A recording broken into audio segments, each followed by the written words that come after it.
నేను భారతీయుడిని. నాకు కులం లేదు, మతం లేదు, ప్రాంతం లేదు. ఇది సనాతన ధర్మంతో నడుస్తున్న దేశం, కర్మభూమి. మీరు పిచ్చి పిచ్చి వేషాలు వేయకండి. నాశనం అయిపోతారు, నలిగిపోతారు, దిక్కుమొక్కు లేకుండా పారిపోతారు. చెప్తున్నా,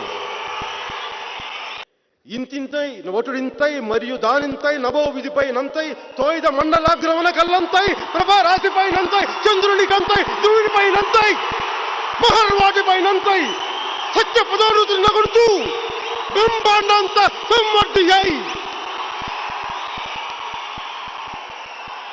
ఝమ్ ఝమ్మల్ మరి ఎయ్య కళ్ళ జరి ఝమ్ ఝమ్మల్ మరి ఎయ్య కళ్ళ జరి అని గద్దరన్నా గజ్జె కట్టి పాడితే మేము చొక్కాలు చిచ్చుకున్నాం, చెయ్యెత్తి జై కొట్టాం, సమాజానికి ఏదో చెయ్యాలని తపన పడ్డాం. అది మాకు తెలంగాణ ఆటపాట మీద గౌరవం, సీమాంధ్ర ప్రజలందరికీ. అందుకే నేను ఇక్కడ ఉన్నాను. ఆ తెలంగాణ ఆట పాటే నన్ను ఇక్కడ కూర్చోబెట్టి ఇక్కడ నిలబెట్టింది.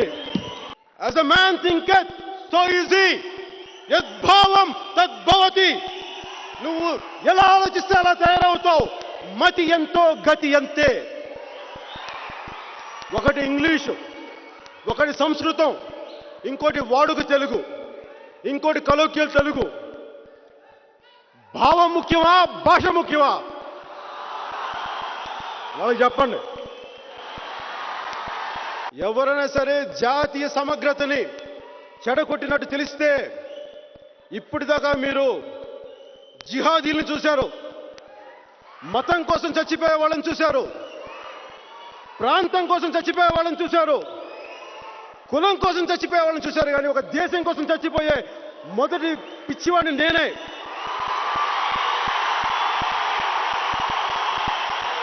చట్టం ఎవరికైనా సమానంగా పనిచేయాలి. బలవంతులకేమో బలహీనంగా, బలహీనులకేమో చాలా బలంగా పనిచేసే చట్టాలు కదా, అందరికీ సమానంగా పనిచేసే చట్టాల కోసం 100 మంది గుండాల కంటే సైద్ధాంతిక బలం ఉన్న ఒక్కడు చాలు. సైద్ధాంతిక బలం ఉన్న ఒక్కడి చిటికినేలు చాలు. అరే, దేశం హితువు కోరుకునేవాడిని, సమాజం హితువు కోరుకునేవాడిని. నాకు చిన్న ముఖ్యమంత్రి పదవి ఎంత, మంత్రి పదవి ఎంత, చాలా తుచ్చం.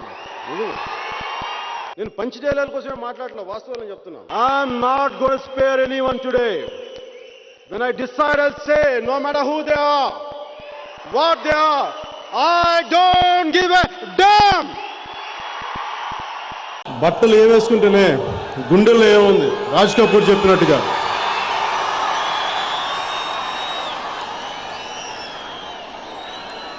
వేసుకున్న ప్యాంట్ ఇంగ్లాండ్ నుంచి వచ్చిందా,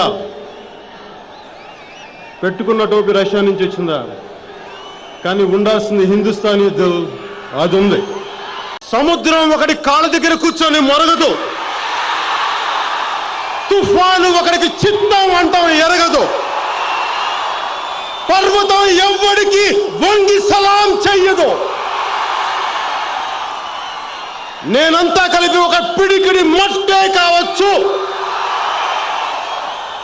మనందరం కలిపి పిడికిడి మట్టే కావచ్చు, కానీ మనం చెయ్యెత్తితే ఒక దేశపు జెండా కొనంత పొగరుంది, ఒక దేశపు జెండా కొనంత పొగరుంది.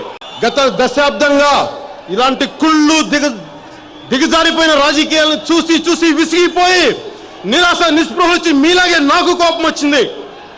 కానీ కోపం వచ్చి చేత కాకుండా పళ్ళు కొరుకుని ఇంట్లో కూర్చోవాలా, బయటకు వచ్చి పోరాటం చేయాలని నిర్ణయించుకున్న తర్వాత జనసేన పార్టీ పెట్టాను మీ అందరి తరపున పోరాటానికి. వీళ్ళు పొద్దున్న లేచినప్పుడు నన్ను తిడతా ఉంటారు. నిజంగా నాకు వీళ్ళు తిట్లు పట్టవు, నాకు అస్సలు ఏమాత్రం తాకవు. ఎందుకంటే నాకు అధికార వ్యామోహం లేదు, ఓట్ల కోసం తపన లేదు. నేను సమాజ శ్రేయస్సు కోసం వచ్చినవాడిని. నాకు అందుకని మీ తిట్లు నా మీద పనిచేయవు. అసలు పవన్ కళ్యాణ్కి ఏం చేయలేడబ్బా, క్లారిటీ లేదు. మేకప్ వేసుకునేవాడు ప్యాకప్ చెప్పేస్తాడు, ఈ ఎలక్షన్లో 2 నెలల్లో హల్చల్ చేస్తాడు. అదే పొలిటికల్ మైండ్ లేదబ్బా అబ్బాయికి. వాళ్ళకి చెప్పండి, మనకి పొలిటికల్ మైండ్ లేకపోతే మనందరం ఇక్కడ నిలబడగలమా, మనం ఒకరికొకరు కూర్చొని మాట్లాడగలమా? అంటే దానికోసం కద్దరు బట్టలు వేసుకోవాలా? నేను వేసుకోను.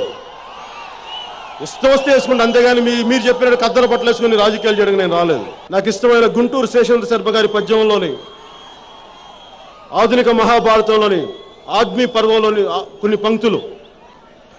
రాహువు పట్టిన పట్టొక సెకండు అఖండమైన లోక బాంధవుడు అసలే రాకుండా పోతాడా?